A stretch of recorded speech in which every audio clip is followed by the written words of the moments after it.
A fisherman hauled the lacquered amphora across the pier and yanked the shell, mask-free, salt and fresh blood scattering along the stone. Suspicion tightened the investigator's hands before he even stepped onto the wet planks. "Where did you get that?" the investigator demanded, and the ship's captain folded his arms and did not answer.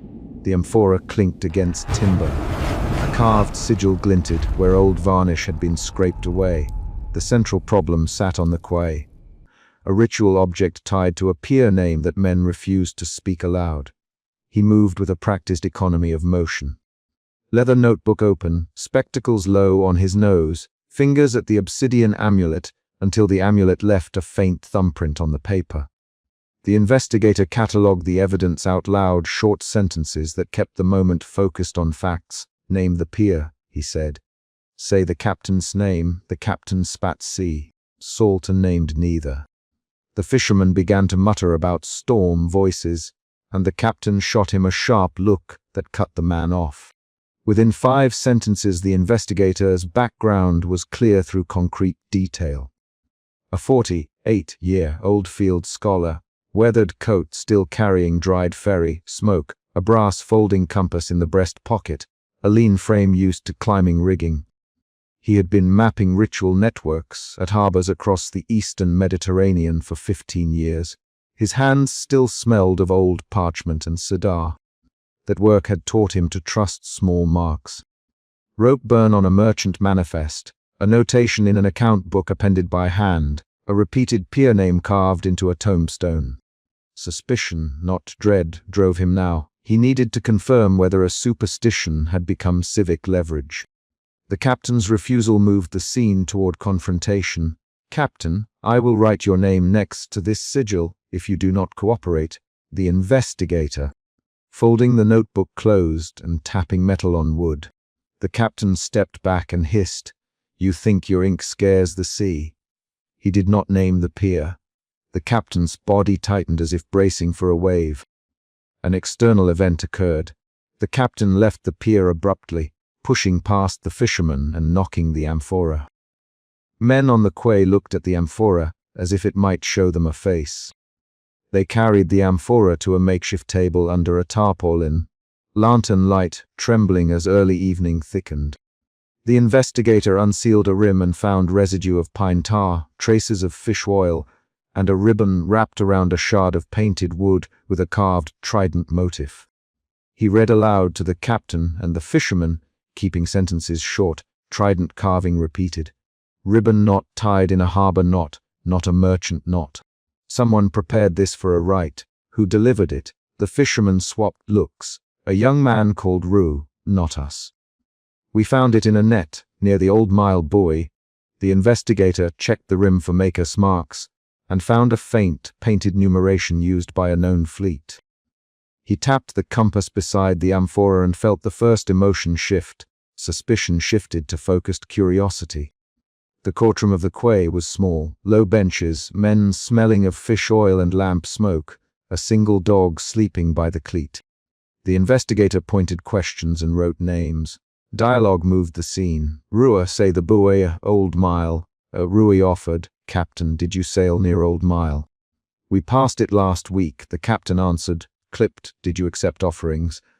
"We accept cargo and coin," the captain replied. The investigator's voice went quieter. He folded a page and said, "Not coin." The captain's jaw tightened and he walked away. The shift to the coastal museum came before midnight. The investigator crossed the plaza with the shell, mask wrapped in coarse linen, and the trident, fragment in a small oilcloth.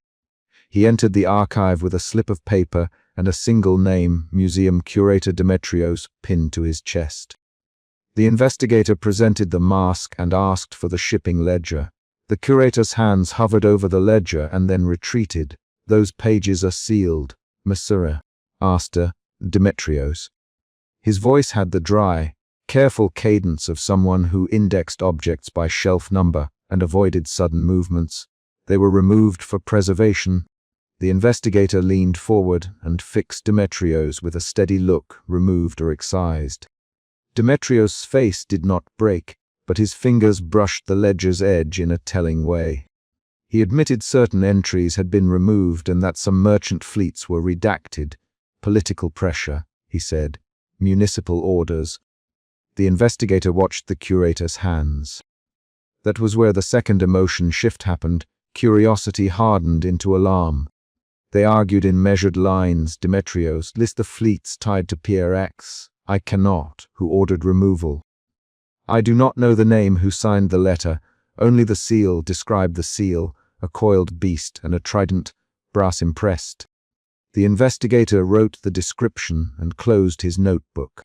He guided Demetrios with short prompts until the curator admitted a pier. Name recurred before the excision. The Old Mile Pier. The museum denied formal access to the shipping records, but the ledger's marginalia suggested regular offerings. The investigator left with Demetrios' grudging nod and a smuggled photograph of the ledger's torn edge. In the tavern above the docks, the night grew louder with boots and the hiss of heated debate. The investigator sat at a corner table, coat open to show his field gear, and a smuggler named Costa slid into the booth. Costa smelled of brine and candle grease. He spoke in short, clipped sentences. You should not have the mask. Costa, they pay captains. They make captains oath-bound. The investigator, who is they? Costa thinned his lips. Men who sit in temples and in council rooms both. They want safe passage, and they pay with what the sea takes. Old Mile is where they leave offerings when storms come, so the ships do not drown. Captain Micos swore at Old Mile. He swore on his father's ledger. The investigator's pen stopped. The smuggler's claim altered the stakes. Ritual now had present leverage over trade, a twist that changed how the investigator would proceed. They argued quietly in short bursts. Costa, name names. Micos, Demetrios knows more than he says, but Demetrios keeps his head down. Micos is the captain on the pier. Yes, the investigator repeated the names into his notebook. Costa added, they bind storms and markets together. If you bring this to the magistrate's close files. Costa's eyes flicked to the doorway. He spoke with measured intensity, and then left without finishing his drink. The investigator watched him go and felt the next emotion shift. Alarm became edged determination. The investigator took the mask and the fragment to the ruined temple storeroom where the harbor priest, Father Neron, kept garlands and old ropes. Neron recognized ritual stitches. He had been a temple assistant in his youth. They used these knots to call a tide. Neron, touching the trident, carving with reverent fingers. They call that which moves beyond sight. The investigator pressed for specifics and Neron described a sequence. Midnight tolling, the shell, mask worn on the leader's face, a ribbon tossed into the sea, and an oath spoken aloud at the harbor bell. They enacted the reconstruction in terse, concrete steps. The investigator instructed Neron to lay the trident, fragment on a cloth, and to mimic the gait of a leader wearing a shell mask. Neron's hands trembled when he spoke the oath as form out loud, and each phrase produced a physical reaction from those present. A tightening jaw, a swallowed noise, a hand that had to steady a lamp. The high priest reconstruction emerged through objects and posture rather than invention. Braided hair wrapped, scale embroidered sash, a shell, mask that covered mouth and nose, trident, staff carved with nautical runes. The investigator recorded each motion and then said, if they bind storms, why merchants? Neron answered, the sea takes fear and offers profit. Bind the sea to fear and you bind commerce. The investigator wrote the line down and underlined it. A sudden knock on the storeroom door stopped them. Steps on the stair. The investigator moved to the doorway. Neron paled and shut his palm over the trident fragment. A new external event. Someone called a priest's name in the corridor. Voices outside argued, a rough exchange. The investigator slipped the mask into a satchel and threaded the fragment into his coat. He Neron to stay put and to tell no one of their reconstruction. The investigator left by a side passage and felt the practical consequences of exposure. He would need proof beyond a reconstructed ritual to force officials to act. That night, under a brittle moon, The investigator followed the ledger's hints back to the Old Mile Pier. He kept to shadows, coat collar up, brass compass warm against his palm. He watched oars pause and men fall silent. Figures moved on the rocks with the measured cadence of ritual. Cloaks swallowed their shapes. The high priest reconstruction stood on the pier, mask lifted for a moment so braided hair and tattooed temples showed. He raised the trident staff and spoke in a cadence that matched the breaking of small waves on the stones. The investigator felt an internal tremor. Fear flicked across his stomach, and he checked his breathing and set his face in a calm mask. He interrupted the rite by stepping into the lantern pool and calling, "Stop this!" The leader's voice cut him off. "You are not invited." A collision of wills followed. The investigator demanded to know the pier name, to know which captains had sworn. The leader said, "We bind the sea for those who offer." The investigator lunged for the mask and a scuffle broke out. Men shouted. Oars scraped. The investigator saw the sea move in a way that men on the pier could not see from the surface. Something vast shifted under the water, a swell that stopped the oars. That was the climax event. Men faltered and the sea answered at the moment of the sacrifice. Dialogue during the confrontation was sharp and quick. "High priest, name yourself," said the investigator. "You cannot hide civic deals behind rites." "You do not walk in our water," asked the high priest, his voice rasping and steady. "You do not know the cost of safe passage." "I know enough to stop false oaths," the investigator replied. "Stop the rite." The high priest barked a command and cloaked figures moved to encircle the investigator. The investigator shoved through the ring, grabbed the shell mask from the pier's altar, and ran as a thrown rope snagged his coat. Hands pulled. He freed himself and sprinted into alleys with the mask and the trident fragment lodged in his coat. A chase unfolded across narrow lanes. Men with seawater in their hair pursued him. The captain, Micos, appeared at a turning and blocked his path. "Micos, stand aside," the investigator, pushing. Micos shoved back. "You will not shame us here," Micos replied, and then hesitated as a fisherman stepped forward and said, "Micos, you swore." Micos flinched, and the hesitation let the investigator slip past. That hesitation revealed the twist. Several captains had sworn out of fear for their crews, not for profit alone. The investigator used that moment to wedge a soaked ledger page free from a pocket and yank it open. It bore seal marks and a list of pier names, Old Mile circled in a cramped hand. He escaped into narrow alleys and reached his safe house with the mask under his coat and the trident, fragment damp and heavy in his bag. The faces of those who denied seeing anything were already changing their stories. The ship's captain swore he had not been on the pier past midnight. The museum curator claimed the pages were missing before Demetrios worked there. The investigator catalogued each contradiction, writing each name and parrying it with an action. Sworn oath, denied presence, ledger redaction. He placed physical evidence beneath glass on his workbench. The shell mask on a stand, the trident fragment on a tray, the photograph of the ledger torn, edge beside them. In the dawn light he mapped connections across a board. Strings crossed between merchant names, a municipal seal, a temple offering schedule, and storm reports timed to specific shipments. He punctuated the web with short notes. The investigator paused and tapped the circled pier name, then checked the brass compass and felt the weight of choice. Publish now and risk lives, or gather more corroboration and let the cult's civic leverage continue. He chose to record everything and to send copies to a trusted contact outside the city. The final paragraph ends with a concrete beat. He placed the shell mask under a glass dome, set the soaked trident fragment beside it, and circled the pier. Name again in ink. Footsteps sounded on the stair outside his safe house. He did not look up. He tightened his hand around a brass folding compass until the edges dug into his palm, then reached for the door and unlatched it as the knock sounded twice. Emotion root. Suspicion. Emotion shifts. Suspicion, curiosity, alarm. Alarm, determination, fear, resolve.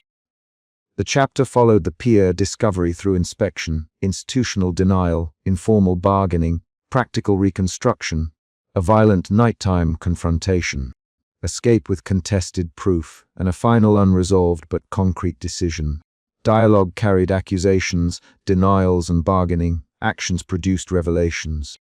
Each external event, notably the captain's refusal, the ledger excision, cost us warning, the storeroom knock, and the pier confrontation, advanced the plot. The chapter resolves the mini-conflict. The investigator escapes with physical artifacts and a ledger fragment, but civic suppression and denials remain in place, setting a clear course for the next inquiry. The crate cracked and the amphora slid like a wet thing across the wooden floor as the harbor magistrate jabbed the lantern closer. Suspicion hardened at the investigator's throat before he spoke. "Show me the manifest," he said, and the word was a demand that tightened the harbor men into corners. Men pushed aside the wrapping. The shell mask lay curled in oil-stained cloth, a smear of fresh blood along its rim. The investigator touched the mask only with gloved fingertips and felt the cold of sea-worn bone. Suspicion drove him. He had learned in Sidon that anything removed from the surf carried obligations and bargains. Within 4 sentences the situation was clear. An illicit shipment, a mask tied to the pier fight from the previous night, and a scroll whose ink bled into salt. The harbor magistrate, a broad man with a thin smile, handed over a manifest with rotes scratched out. "This came from a private lane, the magistrate. Captain Zaid says so."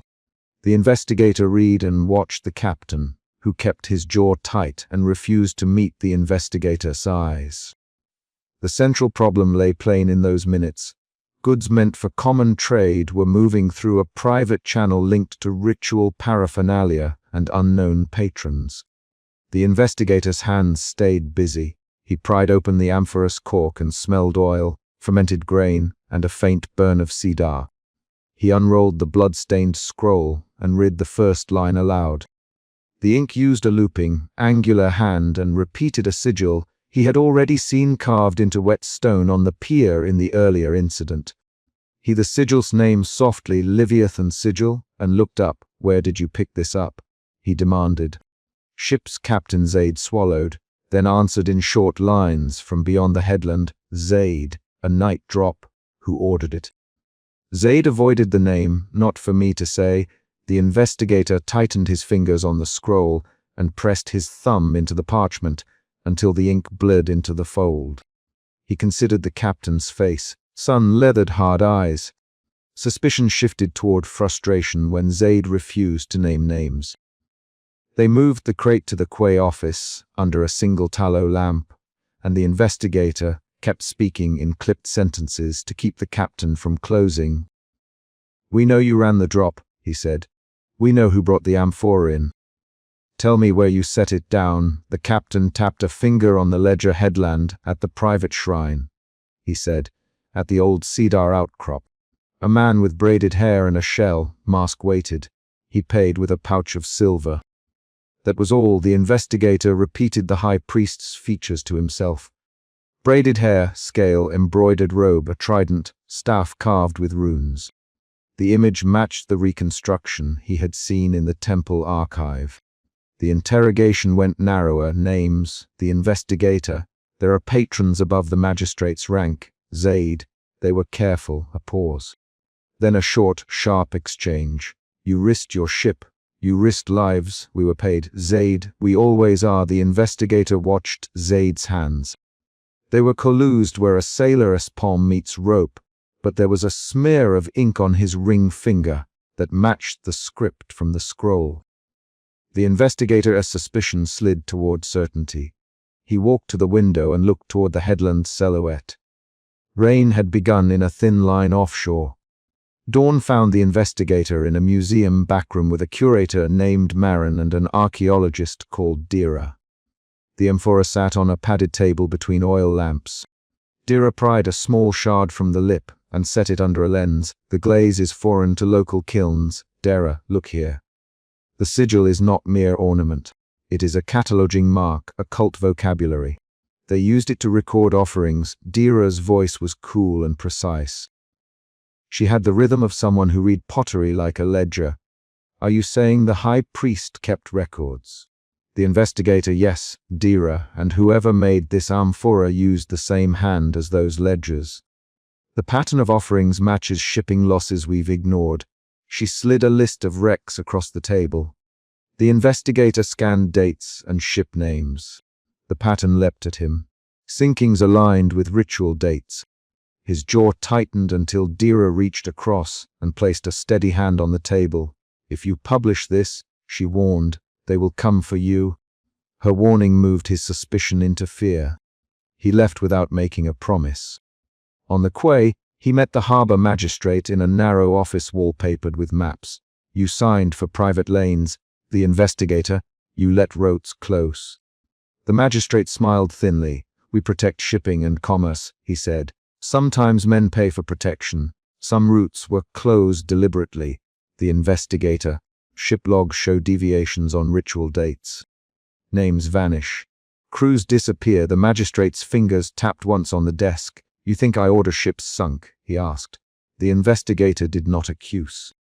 He laid the list on the desk and pushed the amphora shard forward.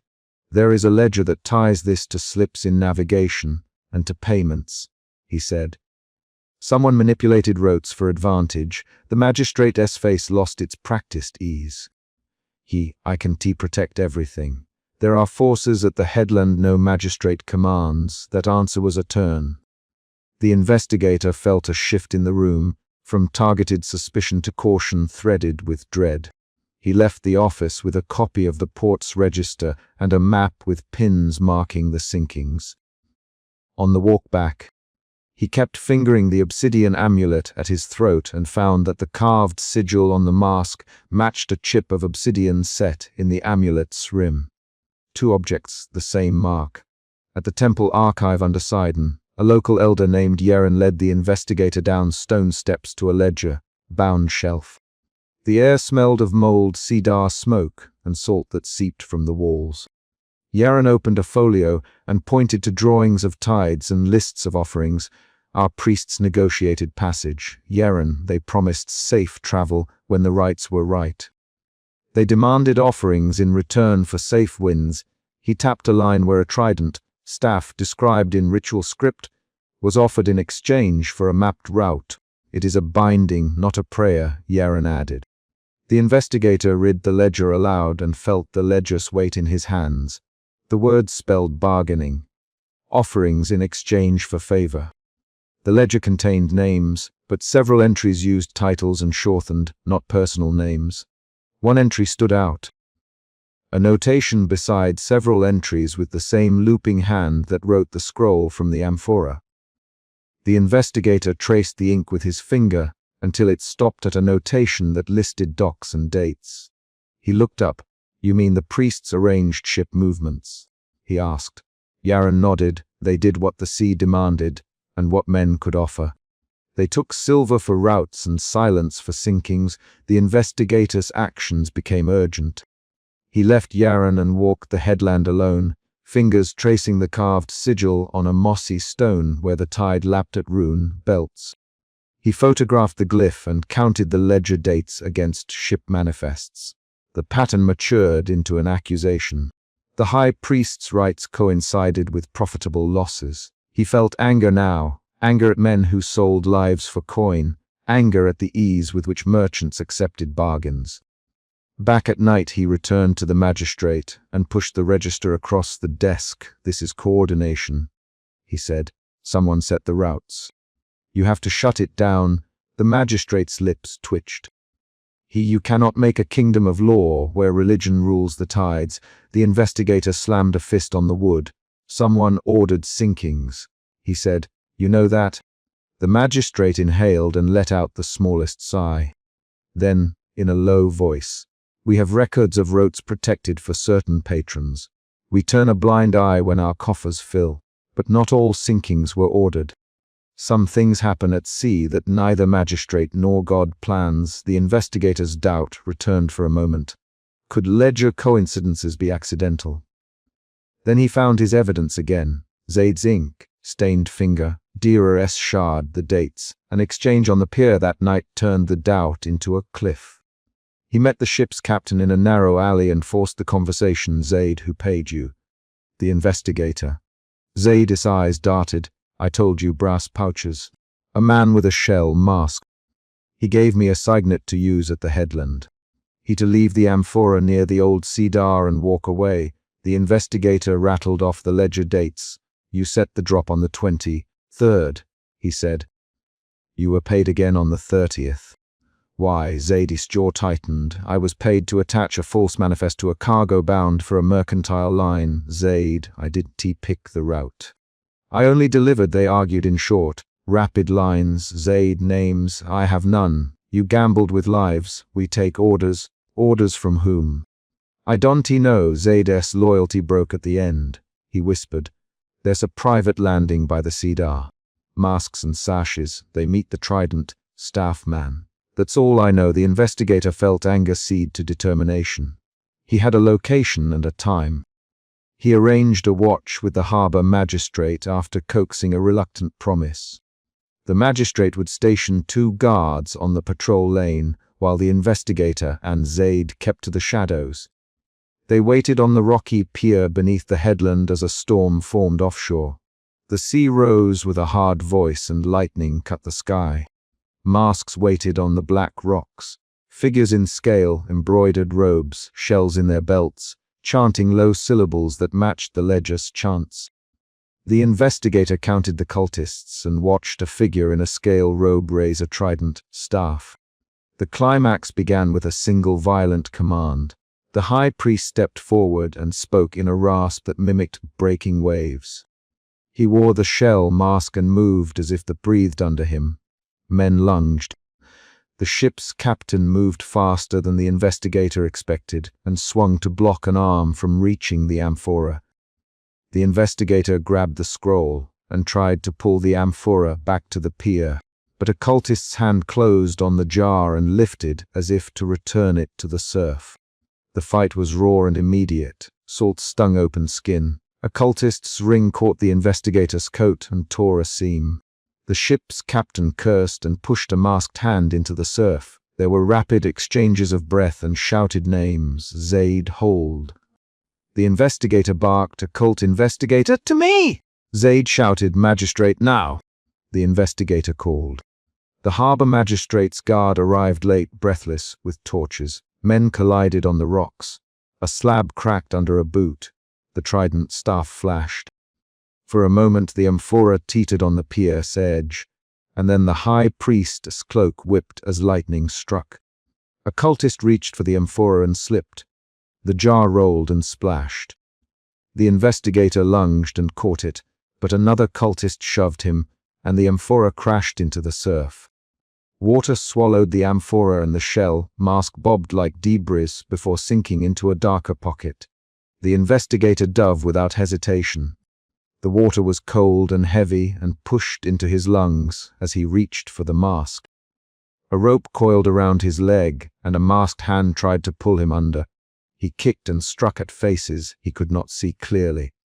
Zaid hauled him back by the coat. They tumbled up onto the rocks, coughing salt, the amphora lost and the mask gone. On the pier, after blows and curses, the harbor magistrate held up his hands. He spoke in a voice that tried to be firm enough. He said, "This will not be a public matter. We will suppress the logs. We will remove the worst evidence. In return, crews will be safe. No more sinkings by design." The investigator felt anger and contempt surge. He also felt fear for the crews and for what the magistrate's bargain might cost in truth. A negotiation followed that forced the investigator into compromise. He wanted names and justice. He could not secure them without exposing sailors to reprisals. The magistrate insisted on silence. Zaid argued in short lines, "We must protect crews." Zaid, "Tell me names later." "Keep men alive now. You sold men before." The investigator, "You bought their silence with silver. We did what kept ships afloat." Zaid, "Now help us keep crews alive." "You must stop taking private lanes." The investigator. They reached a bitter bargain. Zaid would hand over his manifest copies and testify in private. The magistrate would seal certain logs and place the amphora fragments in museum custody.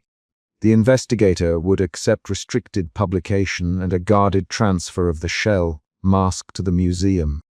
The investigator agreed because sailors' lives weighed more than the immediate exposure of the ledger. At the safe house above the harbor, they sat around a table with oil lamps and maps. The investigator wrote a restrained account in the field notebook.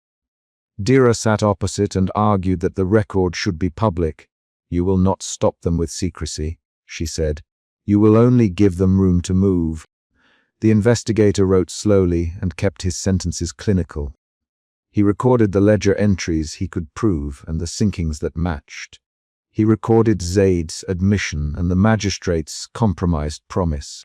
When he sealed a page, he folded the blood-stained scroll inside and placed the shard under a strip of paper. He arranged for the shell, mask transfer to the museum under the cover of a private donation. That night he slept poorly. His hand kept finding the obsidian amulet at his throat. He woke before dawn and checked the museum crate. The crate was sealed and labeled with an accession number.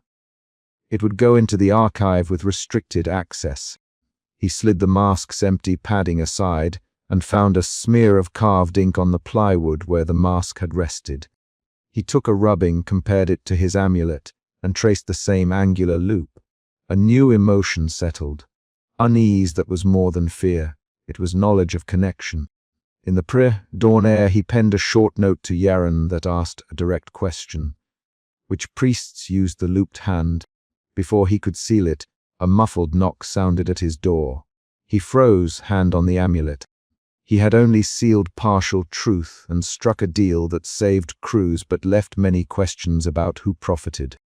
He rose, set the field notebook on the table, and opened the door a crack. A courier handed him a wrapped ledger and did not identify his sender. The ledger's cover was damp with sea spray. The courier's eyes flicked to the amulet and then away. From a private hand, the courier said, "For your eyes only." The investigator took the ledger and felt the paper grain. It smelled of cedar and fish oil. He unwrapped it with fingers that trembled not from cold, but from the shift in the investigation. The ledger's first page listed names he did not expect and a notation in the same looping hand that tied the entries to a private dock behind the magistrate's warehouses. The investigator read 3 names and then a 4th. A merchant whose ships had recently been routed through the closed lane. That discovery changed the map. It was a twist that reshaped the accusation and undermined the bargain. He had negotiated silence with the magistrate under the assumption that sinking served a shadowed force. The ledger suggested deliberate manipulation for profit and a wider conspiracy that reached into the port's elite. The investigator felt anger sharpen into resolve. He packed the ledger, the field notebook, and the rubbing of the amulet into a satchel. He left a copy of his restrained account with Dira, but told her nothing of the new ledger. He walked to the museum before dawn, passing men who hauled crates and slept in coils of rope. He handed the ledger to the curator with one instruction. "Keep this sealed until I say otherwise." Then he took the museum crate with the shell, mask and placed it in the locked archive. He pressed the obsidian amulet to the crate's edge until the metal bit met the painted sigil and felt the smallest vibration under his palm.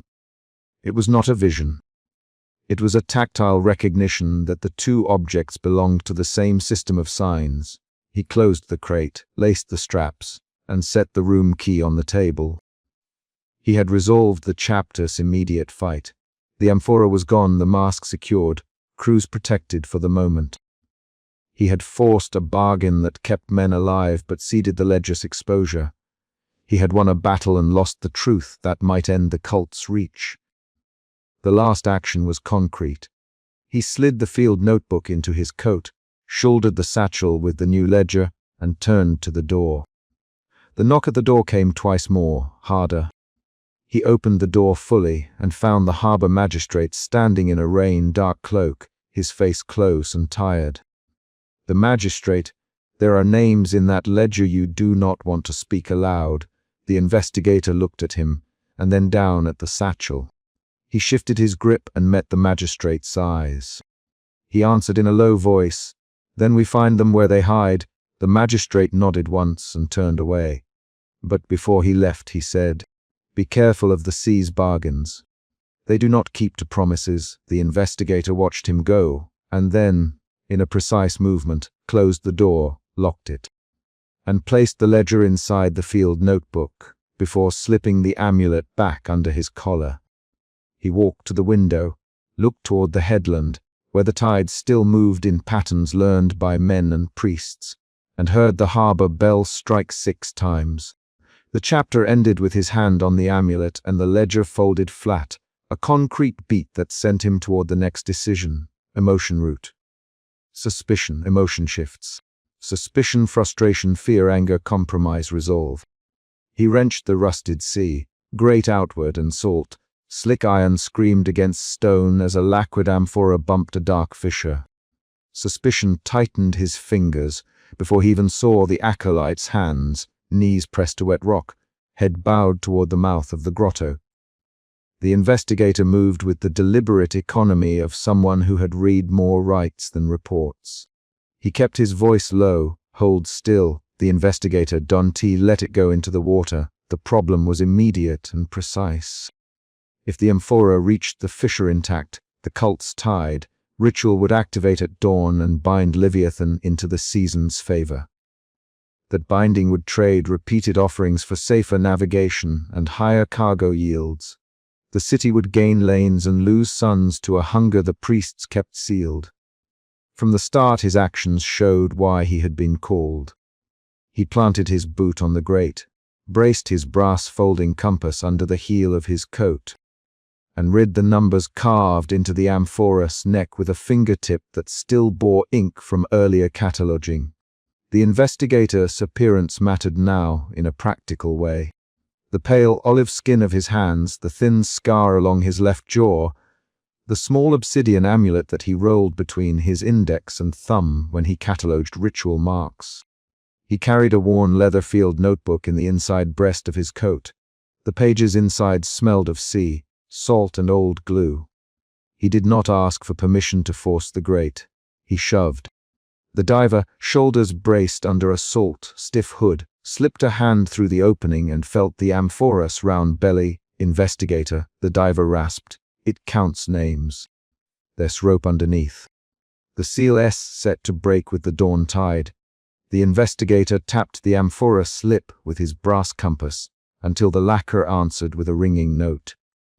He had seen that lacquer in the pier of sigils, where a fisherman hauled a lacquered amphora across the pier and a shell. Mask came loose with salt and blood on the stone. He the name of that pier out loud, so the diver heard it. "This one ties back to the pier manifest. I saw the same lacquer there." The diver tightened his grip. The acolyte looked up with a face that did not flinch. Water ran down his braided hair and into the carved tattoos at his temples. "Let it go," the acolyte said. "Let the sea keep its gift. Let the city sail." His voice was thin, sharp as a snapped cord. The investigator's chest narrowed. He felt suspicion shift under his ribs toward something harder. A rising fear that the rite was not a desperate secret but an institutional lever. He reached toward the amphora before the words finished leaving the acolyte's mouth, and the diver's fingers slipped. The amphora slid. The diver lunged. The acolyte shoved it with both hands, pushing the pottery between his knees and toward the fisher's black throat. A shout broke from the grotto mouth. 2 cult sentries materialized from shadowed niches, wooden staves raised. The investigator moved forward and caught the arm of one sentry, fingers finding bone and muscle by practiced touch. "Investigator," the diver called. "He's going under!" The sea took the amphora slip and slid it deeper, but the diver's hand closed and yanked it back. The ceramic gave with a wet crack and spilled blackened scroll into the surf. Action changed the tone. The investigator wrapped his coat tighter and hauled the dripping scroll to the terrace where torchlight lipsticked the stone. He lifted it, the damp ink bleeding into his gloves. He read aloud the first visible line to force literal detail into the moment. An oath to bind on the dawn tide, names affixed. Harbor masters, captains of the Southern Fleet. The diver spat seawater names, he said, manifest names and tariff marks. They wrote commerce into the spell. The investigator's hands stopped shaking only when he shoved the wet scroll into his notebook and slammed the cover closed. Suspicion had become urgency. He ordered the diver to search the Fisher Rock for shards. He ordered the acolyte kept from the water. They fought for feet on slick stone. One of the sentries swung at the investigator. He deflected the strike with his arm and pressed the thin, rimmed spectacles up on his nose. "Where did you learn this right?" he demanded, pinning the sentry's wrist. The sentry's breath smelled of brine and fish oil. His bronze ring flashed with a marine sigil from the high priest. The sentry said, "He is on the rim." That name loosened a memory like a knot. The high priest's shell mask had shown up at the pier and at the Vault of Tides, both places where harbor manifests and amphorae had been catalogued. The investigator felt an emotion shift again, from urgent fear to a brittle clarity. If the high priest commanded these rites, the cult reached into municipal authority. The diver returned with a half-buried object, a trident, staff whose shaft splintered with old salt and new gouges. Blades were carved with nautical runes and a spiral of dried, darkened blood clung in the grooved sigil. The investigator knelt and pressed his fingertip to the groove. The grit under his nail tasted of iron. He smiled without humor. "They write the city's trust into hardware," he said. "This is infrastructure, not superstition." The diver answered only with a grunt and a word. Unmoored. The investigator tested the staff's base with a heel. It was set deep in the carved alcove and secured with bronze pins. The alcove bore a half-circle sigil scratched into stone and smeared faintly with recent blood. He put his ear to the stone and heard the tide's hollow knock through the rock. The scroll, when finally unfolded in torchlight, named a dawn tide as the activation and listed repeated sacrifices. Dates and quantities, captains' names, and a column of marks that read like shipments. A ledger disguised as an oath. The investigator ran his thumb across a captain's name and recognized the handwriting patterns from manifests he'd seen in Sidon's harbor office. He felt a new worry tighten. This was not only religious coercion, but an economic contract sealed by the threat of sea power. The captain's name aloud. "Captain Oren is on this list. He sails for Cedar and Wine next week." The diver's eyes narrowed. If Oren sails, the tide will answer. If Oren refuses, his hold rots and his men wash overboard. They leverage shipments. The investigator snapped the scroll back into his notebook. Outside, a sound rose, voices pressing against the grotto mouth. Torchlight fell like open palms down the channel. The high priest's shape appeared first as a rustle of braid and scale, then as a figure standing on the rim, shell mask tucked under his arm. He carried a trident staff of his own, tall and polished, and wore a robe embroidered with scale, like threads that caught the torchlight. He did not rush. He walked as if the tide moved his feet. High priest, the investigator, naming him the way one names a document in court. "You have been seen." The high priest lowered the mask, but left the face partly visible. Braided black hair, sun-bronzed skin, a missing left front tooth that showed when he smiled. A bargaining tone entered the room like smoke. The high priest's voice moved low and measured. "Investigator," he said, "we bind the sea so the city may cross. We sacrifice so the harbor does not swallow us. You make it sound monstrous, yet who will feed the young? Who will sell cedar to the hinterland?" The investigator watched him. The citizen's question had the weight of practical commerce. The investigator felt an emotion shift that altered his posture. Suspicion curved toward an uncomfortable empathy for the city's hunger. He answered without softening the charge. "You use names and manifest marks to compel trade. That is coercion. That's a ledger forced by threat disguised as prayer." The high priest's jaw tightened, and the acolyte moved to the trident staff as if to steady it. We do what is necessary, the high priest. We do not want sailors drowned. We do not want the market closed. We choose life for many. He raised the shell mask and let its carved mouth open toward them. Will you condemn us for choosing survival? The investigator pivoted his weight and set his notebook on the table beside the staff. High priest, he said, call it what you will. Binding a creature by blood for trade is a pact that costs lives. I will not let you sign names into hunger. The high priest's eyes, deep sea green, rimmed with ink, glinted. For the first time he showed a raw edge. You will stop us and the city will starve, he said. You will stop us and the market dies. They argued fast then, 3 pairs of quick sentences thrown like pebbles. High priest, you write manifest numbers into a binding. You use captains' names to hold them as collateral. The investigator, that's coercion, not consent.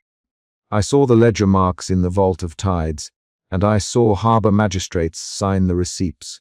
The high priest replied, who else would accept our guarantee? We hold danger, we keep lanes. Do you have a better plan? Yes, the investigator, end the sacrifices and present proof instead of terror. Open the rights to scrutiny. Let the harbor have inspectors who are not part of the oath. The high priest's shoulders tightened. Inspectors will not raise the tide for us, he said. They will tear our power away. The diver stepped closer and hissed, enough talk. The dawn moves. We have hours, not words. Words spun into motion. The investigator reached for the trident, staff space, and saw 2 cultists along the terrace draw knives. One of them lunged. The investigator's hand slammed into the cultist's forearm and twisted. Investigator! The diver shouted as the second cultist knocked the diver back and a scuffle began around the staff. The veteran diver, he had a name the investigator used when mapping evidence, but here he was only the diver, caught a boot on a carved ledge and went down hard. Rock nicked his side. Blood seamed his shirt. The investigator felt a hot, narrow panic, fear sharpened by the smell of iron. It pushed him into a choice. Retreat with the scroll and risk the ritual, or risk his body to sabotage the staff. He acted. He shoved his shoulder under the base of the trident, staff, and levered. Splinters gave. A cultist reached to stop him. The investigator kneed him in the thigh and forced the man backward. The staff budged, pinned in rotten wood under bronze hooks. The investigator ripped a bronze pin free with his bare hand. Pain ripped up his palm where the metal bit skin. He heard the diver curse and the high priest's voice rise in a cadenced litany.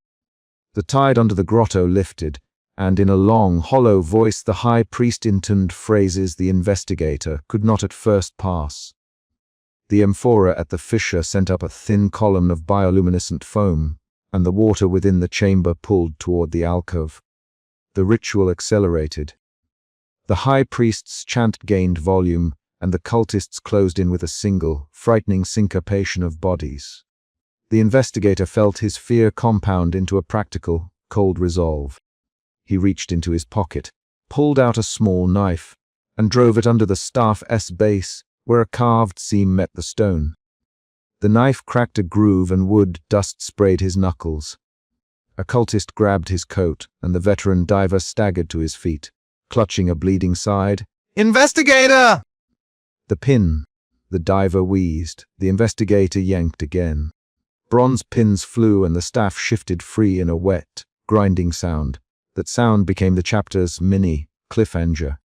As the staff tilted, a hidden cavity under the alcove opened and a small, sealed metal box clinked out. For a moment everyone froze, cultists, the high priest, the investigator, the diver, each inhaling salt and torch smoke. The box bore municipal etchings and a ledger stamp matching the harbor magistrate's seal the investigator had seen in the vault of tides. No one spoke. The high priest's eyes widened. The investigator's jaw tightened. The box made the contract literal. The cult's ritual apparatus contained official paperwork. The investigator's suspicion slotted into a clearer shape. This was not a rogue sect but a sanctioned network. Arguments exploded after that pause. You hid the magistrate's stamp in the altar, the investigator slamming his palm on the box. You have been trading guarantees with civic officials. We could not sustain the city otherwise, the high priest barked. The acolytes stepped forward and ripped open the metal box with stone. Inside lay parchment strips tied with twine. The Deva picked one and read aloud. A list of captains, dates, and the marks the priests used to call the tide. The investigator examined one strip and saw handwriting that matched the manifest from the pier of sigils where the fisherman had found the shell mask. Captain Oren is tied to the seventh sacrifice, he said. They build schedules like shipping manifests. The high priest's face narrowed. Schedules keep people alive, he said. The investigator countered with action. He set the parchment into his notebook and closed the cover, then prove it without sacrifice. Give me the ledgers. Open this. The high priest's expression flickered between outrage and calculation. The tide was no longer a background sound. Water rose around the altar and hissed into the chamber like a new presence. The high priest's litany moved to the final cadence. In the water something shifted. A writhing outline, long and low, traced a path under the waves. The investigator heard the diver's breath hitched, and the acolyte whisper a name in an old dialect. The cultists pressed closer as if surrounding a hearth. The investigator made a decision he had prepared for in the margins of his notebooks. He would cut the sigil-esque continuity. He aimed his knife at the blood, smear within the carved sigil, and dragged it in a single, purposeful line. Two cultists lunged to stop him. The veteran diver swung a torch and cracked one across a shoulder. The other grabbed the investigator's wrist and pinned it. The skin split along a knuckle. The full confrontation came in a rush. The high priest hurled his shell mask into the surf. It spun like a white moon and vanished under the lip of the tide. The writhing shape beneath the water rose in a darker suggestion of mass, and the chamber filled with the sound of water striking stone. The investigator shoved the cultist off and drove his knife through the sigil's carved seam. The blade struck a bone, blank sound as it cut grooves underlying the rune. The high priest screamed one word that was also a command. Cultists surged. The diver dove toward the fissure. The investigator felt a blunt force hit his ribs and air leave his lungs. He pushed upward and tore at the sigil again until the carved line split. There was a physical roar as wood and stone gave. The trident staff cracked with a noise like splitting timber.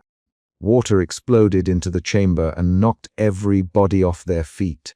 For a long second the investigator held onto the broken staff and tasted metal. The writhing shape beneath the waves recoiled, a silhouette against the incoming dawn. It did not rise fully, but it did not flee either. The high priest lay on the floor, mask lost, sleeves soaked in brine and blood. He stared at the split staff with a look that was not only fury but a calculation searching for remedy. The investigator coughed and pulled himself upright. The veteran diver watched him with a hand pressed to a widening stain on his shirt. "We broke it," the diver said.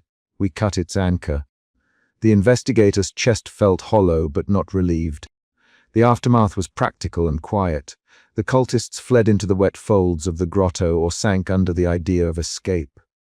The high priest did not fight.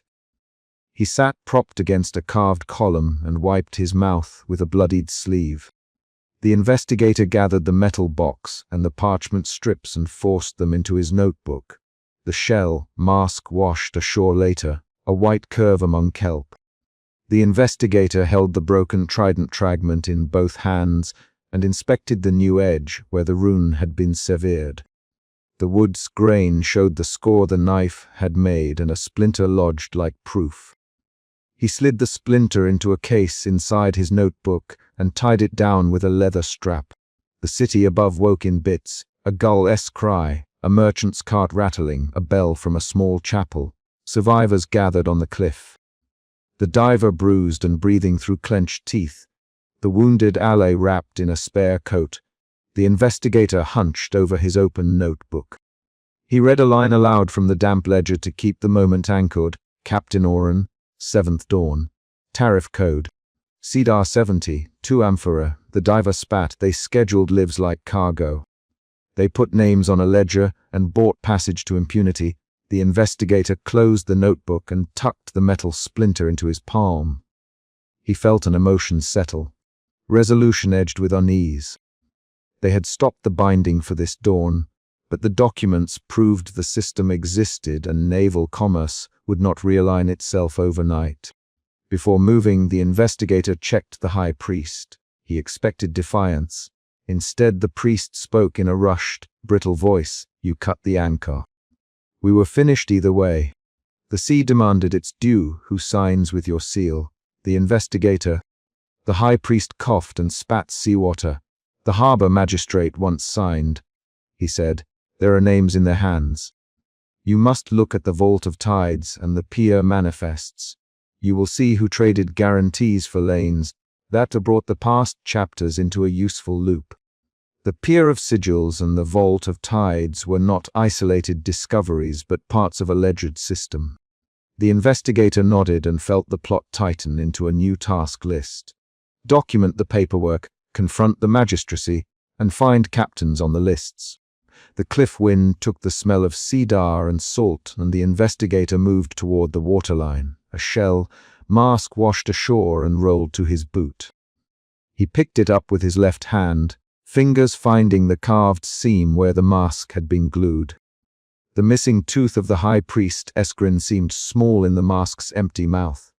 He put it into his notebook, closed the cover, and strapped it down. The diver leaned on a broken oar and said, "What next?" The investigator looked at the torn trident in his palm and the line of names in his notebook. "We show the city the papers," he said. "We publish manifest names. Not sacrifices." He did not say how they would survive the magistrate's denials or the official's reluctance. He only made the practical choice: collect evidence, secure captains, and present proof. Dawn pulled back the tide and left a split trident and a shell mask on the stones. The investigator closed his hand around the smaller shard. He felt the sea's breath on his neck and the diver's eyes on the ledger. The high priest sat up, dusted salt from his robe, and met the investigator's gaze. "You do not understand the waiting lines in the markets," he said. "You cannot stop need with papers if no one sails." The investigator set his jaw and took a breath of cold air that tasted of iron. He folded the metal box back into his notebook and motioned to the diver. "We find Captain Oren before he leaves. We get him to sign a statement. We bring the magistrate's ledger to the assembly. Names must answer for names." The diver nodded and picked up his torch. The investigator stood, strapped the obsidian amulet beneath his shirt, and walked up the cliff path toward Tyre and the markets. A wounded but purposeful figure heading into paperwork, witnesses, and courtrooms. The split trident lay where the sea had dropped it, half in foam, half on stone, an immediate, factual reminder of what they had cut, and what still needed cutting. He gripped a wet rope and kept his breath measured while the galley slid past Storm Reef. Suspicion led him up the mast. He had watched too many rituals hide inside routine, and the lacquered amphora on the deck matched the one from the Pier of Sigils. The amphora's lacquer still caught moonlight.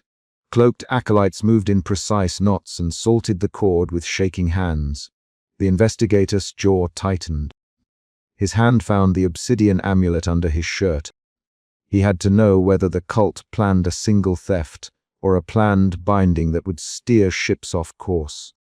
That question, how devotion to a thing under the water could rewrite a harbor's charts, pushed him forward before thought could slow him.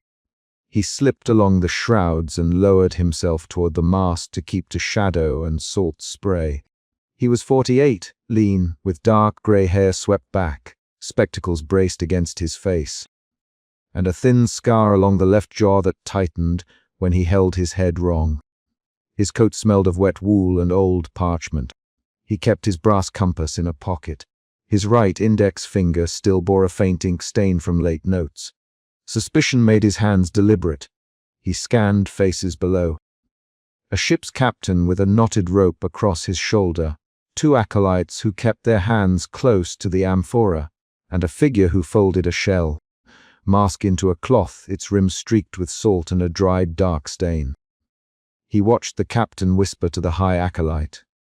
He heard, not through shouted lines, but through clipped exchange. "Captain, the reef is ready. Keep course." The captain, "Keep course." The acolyte echoed, shorter. The investigator measured the cadence. He needed more than ritual posture. He needed proof. He had already seen a shell, mask hauled free at the pier of sigils, and found an amphora that bled salt and old blood. He had pried a sea, great in a grotto, and found kneeling acolytes in Chapter 3. Now, watching the galley slow, he recognized pattern. The same lacquer, the same stitching on cord, the same practice of binding sea and ship. He slipped his fingers beneath the amphora's sling when the captain turned. Acolytes tightened the cord. The first emotion shift came in his body. Suspicion shifted to a cold, sharp anger as hands closed on his wrist. "Hands off," the captain barked, voice like a rope pulled tight. "Who are you to touch my cargo?" The investigator hauled back, steel in his voice. "Show me what's inside," he said. "Show me the manifest." The captain barked again and stepped between him and the amphora. Acolyte hands moved rhythmically, palms flat, as if to keep the amphora steady while they chanted. The deck became a tight theta. Water slapped the hull. Salt sponged the investigator's boots. He recognized the chant from an amphora he had catalogued weeks earlier, a cadence meant to soften crowds, to make men move like tides. He slipped his blade from his boot and pried a sealed ring under the amphora's cork when the captain's back turned. The cork came loose with a wet pop. He smelled fish oil and cedar. He felt a new emotion tighten along his ribs, a sharpened fear as the amphora moved in his hands and revealed not offerings but carved wood and folded cloth. He pulled out a trident fragment, a short piece of carved staff with nautical runes, and beneath it a narrow chart folded to a small square. The investigator's fingers found a mark on the chart, ritual coordinates inked in a shorthand used by harbor pilots. The discovery jolted the scene. Suspicion became an acute, precise dread. He called, low and quick, "Captain, look at this." The captain seized the fragment. "Where did you get that?" he demanded. The investigator answered by flattening the chart and tracing the symbols with a thumb until the creases opened like a map. "Those places," the investigator, pressing a calloused finger to a marked reef, "are not simple waypoints. They are centers. They are where currents meet, where every pilot trusts his line. You remark those coordinates, and you steer 100 cargo routes through a single mouth." The captain's mouth thinned. "You claim this is ritual," he said. "You claim we will lose men and trade." The investigator's voice dropped. "I claim someone plans a coordinated binding at a nexus. That is not navigation. That is coercion." The captain let out a slow curse and shoved his shoulder into the investigator. The acolytes closed in, forming a ring. Hands found his collar. Acolyte voices rose into a chant. The investigator tasted metal and rain in the air. He felt the second emotion shift. Anger blurred into a cold calculation. He held the trident fragment against the wood and whispered to himself the runes he'd seen scribbled in an amphora in Chapter 2. He planned his next move by angles. Where ropes crossed, where a man might step, which plank held only half a nail. He moved as a man whose life depended on exact timing. He lunged for the chart. The lift was quick. Ship's captain and an acolyte grabbed his wrists. A rapid exchange followed, 3 short lines that broke like snapped cord. "Let go." The investigator let go. "The captain, drop it." The acolyte snapped. The investigator twisted, dropped the chart to his boot, and slammed his shoulder into the captain. Acolytes rushed. One struck him across the ribs. He coughed. Wood cracked underfoot.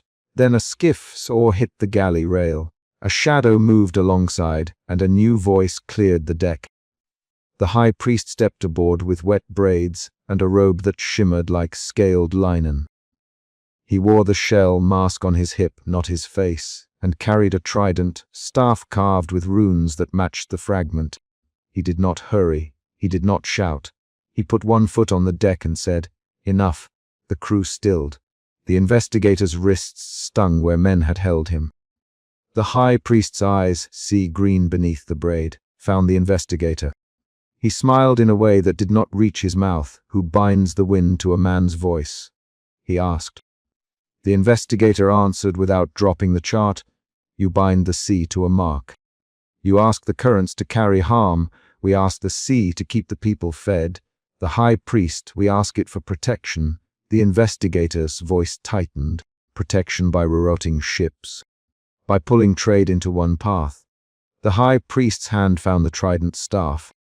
He did not lift it, only let its carved runes catch the wet light. "You see threat where there is care," he said. "You threaten the rights that hold us." The investigator knew charisma when he heard it, measured cadences, a hypnotic rasp that filled silence with the rhythms of waves. The high priest's presence flipped authority. Men who moments before had obeyed the captain now lowered their eyes and stepped back. The investigator measured the shift. He had evidence. The trident fragment, the folded chart, the shell, mask on the deck. But power in ritual did not bend easily to proof. He waited for an opening. The harbor magistrate's men were not present. The harbor slaw lay 10 minutes away, or maybe 10 hours. The investigator needed to force a public reckoning now. "A high priest, let me speak plainly. This fragment and this chart show planned coordinates across our trade lines. If you go forward, men will die. If you go forward, we will lose access to ports that feed towns. Show me your manifest. Let the magistrate verify your rights." The high priest's shoulders shifted. "Show me your warrant," he said. "Show me your right to tear a people's ceremonies apart." The investigator watched two acolytes take a step forward. The captain flexed his fingers on a cleat. He decided on a more direct action. He feigned a slip toward the rail and dropped the chart into the water. Then, while men lunged to recover it, he slid down and seized the trident fragment from the deck. The seizing of the fragment created a new, immediate conflict. Men shouted a four-line exchange. "He took it! Stop him! To the rail! Cut him free!" The investigator held the wood. The high priest advanced and spoke in a voice that lost its patient rhythm and became a blade. "You will not desecrate our staff." The investigator met him, hand on the trident fragment. He had never intended violence. He had intended to show the fragment to a magistrate. But when the high priest's hand closed over his wrist, the investigator shoved hard and the staff slipped from both of them and skittered into the dark water. The hull shuddered. A wave lifted and struck the galley. The staff's carved head struck a rope and caught a thread. A thin whine like a bell rose from the wood. Everything changed in a breath. The staff's fall made a sound that matched a liturgy, and the acolytes took it for a sign. They rushed the rail and began to chant, louder and thinner and more insistent than before. The investigator felt a visceral animal fear, chant turning into summons. The sea answered in a way he had not predicted. Far off, beyond the reef, the water's surface bulged, a line of phosphorescent foam that rolled toward them like a raised lip. The air tasted of copper and ozone. He realized his second major tactical mistake as much as he realized a new, raw terror. The ritual did not merely mark rotes. It called something. The trident staff's runes acted as a focus. The water opened, not with a neat sign but with a convulsive movement, a surge that threw spray into faces and pulled at ropes. Men staggered. The high priest's knees gave under him, and one of his ritual tattoos split wetly along his temple where a shell bead had dug in. He turned to the investigator with blood and rage. "You brought this," he hissed. The investigator lunged for the staff where it rocked in the surf, and felt the sea pull at his boots. He grabbed a curve of carved wood and planted his feet against the pier's rail. The staff resisted him like a living thing. The ritual pier shuddered. Acolytes howled. The sea heaved again, and a column of wet air and foam rose, throwing a spray over the deck that tasted of iron. The investigator felt a new emotion form, from fear to raw, immediate resolve. He pulled with every measured muscle, feeling his old scar burn, feeling his collar wet with brine. He knew that to wrench that staff free, He would have to break the binding in a way that would also break part of the ritual. He seized an angle and twisted. The staff came free with a pop that sounded like a small bone breaking. The acolytes screamed. The high priest lunged and the investigator pinned the staff between his shoulder and the priest's chest. They stood pressed together, wood biting skin, water flinging them, while the storm's edge lit the sky with thin lightning. The investigator struck the carved head against the pierced stone and heard a hollow, metallic ring.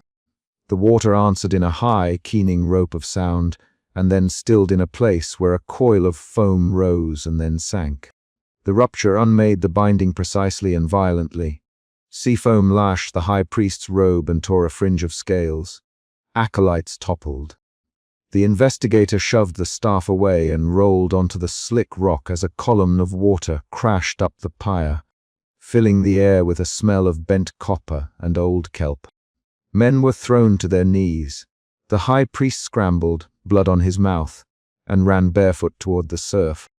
The investigator saw him go and, for a moment, he thought the man might drown. Then the high priest dove into a trough of water and disappeared beneath a pillar of white. The scene broke into smaller actions. The ship's captain shouted a name the investigator had not heard before, ordering crew to haul away. Acolytes staggered and wept. One pressed his hands to the stone where foam had etched symbols into it. The investigator crawled to the edge and found the chart where he had dropped it. Half soaked, the ink run in a way that made new symbols. He snatched it back, clinging to it like evidence. The harbor's watch arrived in a scatter of oars, led by a magistrate who wore a bronze breastplate streaked with rain. He barked orders and his men hauled the wounded toward the quay.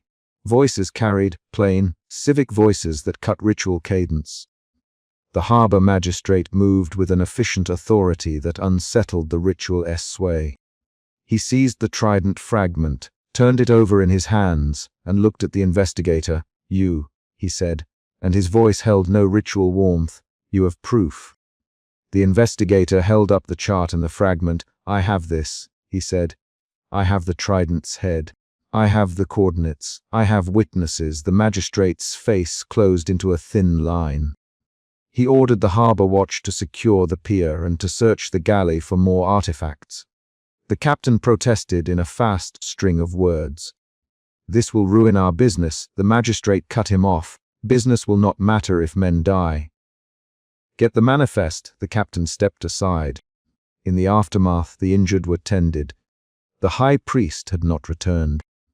Men whispered that he had fled toward the caves, that the sea had spat him out like a wound. The investigator handed his field notebook to the harbor magistrate and recited what he had seen.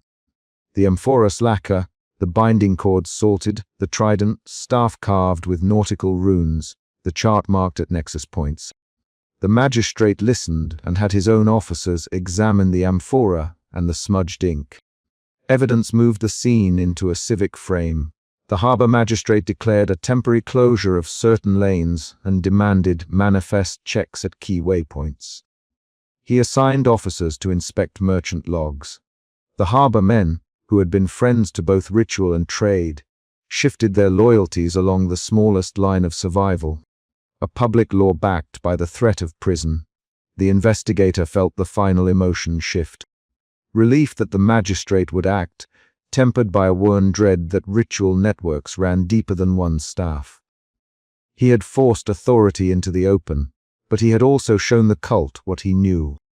Later, when the rain eased to a thin sheet and hovering gulls picked through cordage, the investigator returned to the quiet archive room behind the magistrate's office. He placed the shell mask salt, crusted and rimmed with old blood, into a chest with a felt lining. He set the trident fragment beside it and smoothed the chart flat. His hands were steady, his breath slow. He recorded the trident's measurements, the ink type on the chart, the shard's runes, and the precise location where he had seen the ritual pyre crack. He dated each entry and signed with a small, almost invisible flourish. The city scribe came in to copy the report, and the investigator watched him work, the steady scratch of quill grounding him. The chapter closed on a concrete final beat.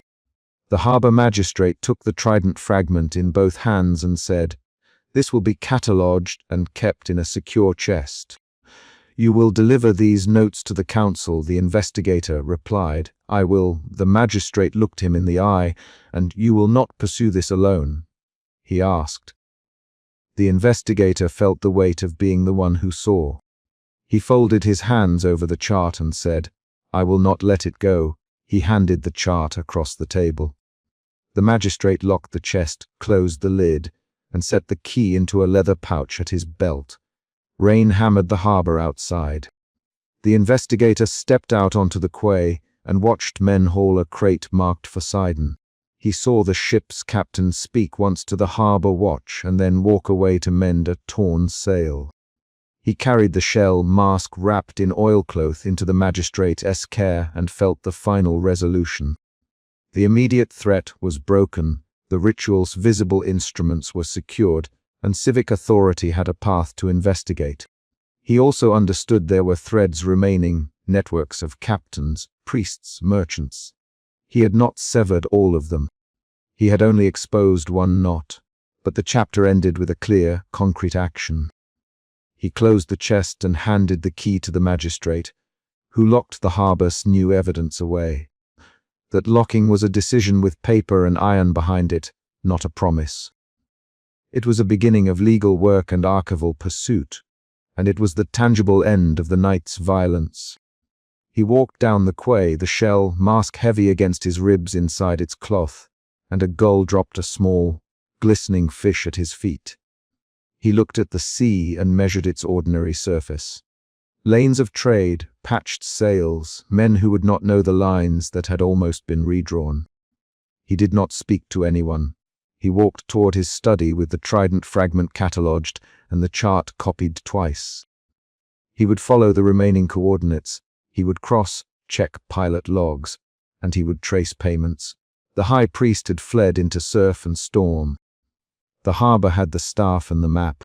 The investigator sat at his desk, opened his worn leather-filled notebook, and wrote one last entry for the night. Pier ritual disrupted. Trident fragment recovered. Chart secured. Magistrate to convene inquiry. He pressed his thumb into the ink and closed the book. Then he placed the shell, mask and fragment into the chest the magistrate had provided and handed the key back across the table in the magistrate's small office. The magistrate tucked the key away and said, "We will call witnesses." The investigator nodded and went out into rain that tasted of salt and possibility. Outside, the harbour smelled of wet cedar and coal smoke. Lanterns winked along the quay. The investigator tightened his collar and felt the ink stain on his finger come alive as a small, private mark. He had exposed one passage of power, forced a civic response, and taken a wound in the process. He had also pulled a trident from surf and handed an entire set of coordinates to legal scrutiny. That was a finish born of evidence and action, not of speeches. The shell mask went into an archival chest. The chart would be transcribed and sealed. The magistrate would convene a hearing. The investigator would not sleep long. He had maps to follow and a network to map. He walked back along the pier until the harbour lights receded and a single lamp remained above the chest where evidence lay. He paused and touched the leather of his field notebook. He thought of the fisherman who had first hauled an amphora across the pier of sigils and remembered the salt and fresh blood staining the stone. He thought of the rusted sea, grate he had forced open in the submerged sanctum. He thought of the acolytes kneeling in wet rock. He folded his hands and raised the obsidian amulet to his mouth in a small, deliberate gesture that steadied him. Then he turned the key over to the magistrate and walked away, leaving the harbour to its lore and leaving himself to trace the next mark on a chart that had almost cost a town its sailors. The final image is precise and concrete.